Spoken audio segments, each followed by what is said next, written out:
La relación del gobierno nacional con los medios de comunicación durante esta pandemia podríamos dividirla según la estrategia que persiguió, ¿no? Por un lado está la cuestión sanitaria, a través de la cual con distintas conferencias de prensa, partes oficiales y estrategias incluso en las redes sociales, se fue informando sobre la situación de salud y las decisiones en materia sanitaria, ¿no? Ahí tenemos claramente todas las medidas de prevención, las decisiones que se fueron tomando en relación al aislamiento, la continuidad de las medidas, qué implicaba cada una. En ese sentido, me parece que la información brindada, la cantidad de test, el parte diario de cantidad de personas infectadas, la cantidad de muertos, bueno, creo que la información circuló de manera seria, circuló de manera suficiente, ¿no? Teníamos un parte de la noche, un parte de la mañana, Carla Bisotti encabezando todas esas informaciones. Creo que desde el punto de vista sanitario se logró el objetivo, que es que la población entienda de qué se trataba la situación, además entienda las medidas sanitarias y sobre todo las cumpla, ¿no? Vemos que en la mayor parte de los lugares del país ese aislamiento se cumplió de manera bastante efectiva y de hecho no hubo contagios en el 85% del país en esta última decisión, que revela justamente el éxito en materia sanitaria de las medidas y de la comunicación, por supuesto, también. Por otro lado, podríamos pensar no solamente desde el punto de vista utilitarista, sino qué relato se construyó alrededor de la necesidad de cumplir esas medidas sanitarias. Y ahí es a donde empezamos a ver algunas cuestiones que quizás no sé si decir errores, pero sí podemos decir algunas puertas en las que se les coló algún tipo de cuestionamiento a las decisiones de gobierno.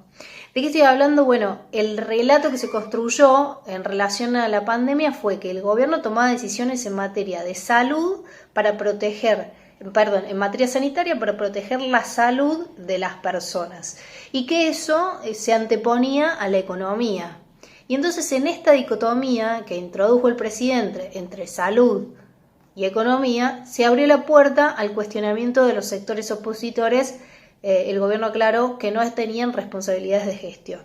Ahí entonces lo que tenemos es que el gobierno solo eligió un escenario de polarización a donde había dos frentes contrapuestos. Por un lado, qué es lo que el gobierno hace en materia sanitaria y por otro lado, el carril de la economía. Cuando sabemos que son dos aspectos que no están contrapuestos, sino que son dos aspectos que hacen a la complementariedad de la vida de las personas, ¿no? La salud y la economía son cosas que van de la mano en una casa.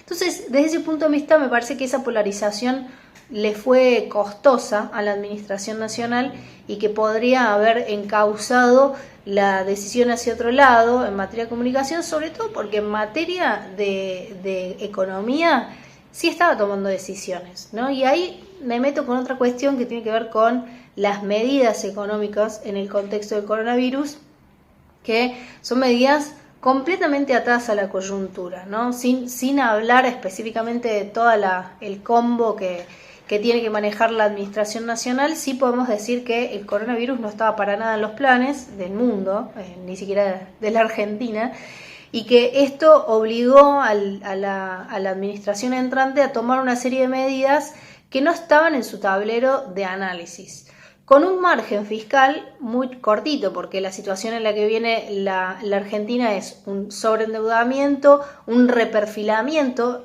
desde el gobierno anterior, es decir, Mauricio Macri decidiendo estirar los plazos de vencimientos en pesos y una deuda en ciernes de negociación o en proceso de negociación con los acreedores que tienen títulos con legislación extranjera. En ese contexto, entonces, las fuentes de financiamiento de Argentina muy cerradas, con un ingreso muy golpeado, no solamente por la situación del coronavirus, sino por la manera en la que venía la economía argentina y las exportaciones estancadas. Entonces, en un contexto donde no hay financiamiento y poco margen de acción fiscal, la pregunta es cuánto tiempo se pueden sostener estas medidas de coyuntura. Si analizamos específicamente las medidas de coyuntura, que son las más fuertes, son el ingreso familiar de emergencia y el régimen de asistencia al trabajo y la producción, el régimen ATP, que están destinados a sectores vulnerables y también a empresas que están en una complicación para pagar los salarios, generaron una enorme masa de dinero y en particular el ingreso familiar destinado a los sectores que van a tener o que tuvieron el impacto más fuerte. Desde el punto de vista de la comunicación de estas medidas, me parece que hay un acierto y que a la vez genera un poco de confusión. Son medidas coyunturales que se fueron redefiniendo a medida que iban tomándose decisiones sanitarias, ¿no? Entonces, en un momento se informaba una determinada característica, por ejemplo, para las empresas, a la semana o a los días se modificaba y se ampliaban los requisitos o se modificaban los requisitos o se modificaba por completo el plan.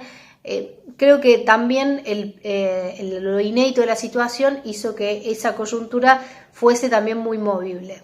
Con lo cual eso le mete un poco de complicaciones a comunicar porque siempre parece que estás comunicando algo que se está mejorando y que no termina de ser nunca la versión definitiva y final, ¿no? Y puede generar confusión. Por el lado de las empresas igual eso es bastante menos complejo porque hay algunas herramientas a través de las cuales se pueden informar, pero por el lado de la gente, de las personas comunes y corrientes, es bastante más difícil.